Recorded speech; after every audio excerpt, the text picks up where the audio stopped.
வந்துடுச்சு, குக்கு குக்கு கதை சொல்ல வந்துடுச்சு.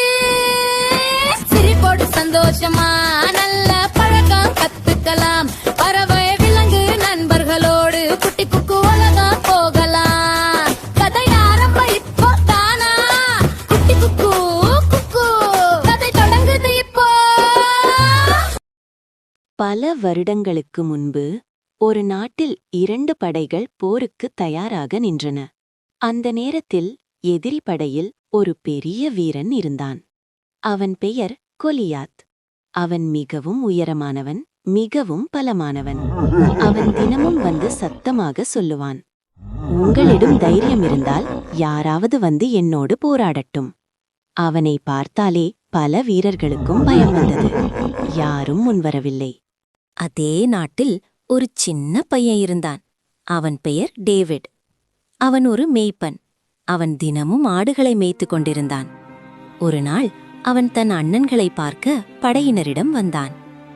அங்கே கொலியாட் கத்திக் கொண்டிருப்பதை பார்த்தான்.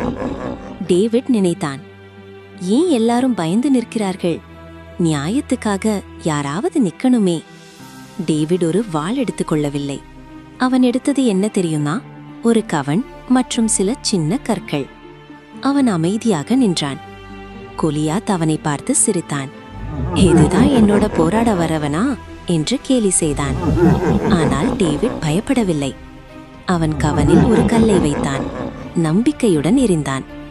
அந்த கல் நேராக சென்று கொலியாத்தின் நெற்றியில் பட்டது. அவன் தரையில் விழுந்தான். அனைவரும் ஆச்சரியப்பட்டார்கள். அந்த நாளில் எல்லாரும் ஒரு விஷயம் புரிந்து கொண்டார்கள். உயரம் முக்கியமில்லை, பலம் முக்கியமில்லை. தைரியமும் நம்பிக்கையும் இருந்தால் சின்னவர்களாலும் பெரியதை சாதிக்கலாம். குக்கு ஆந்தையம்மாவிடம் சொல்லுச்சு.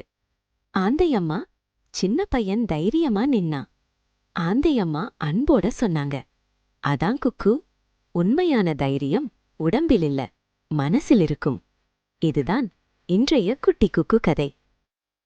உங்க நேரத்தை ஒதுக்கி என் கதையை கேட்டதுக்கு குக்குக்கு ரொம்ப சந்தோஷம். நன்றி குட்டீஸ். பாய்.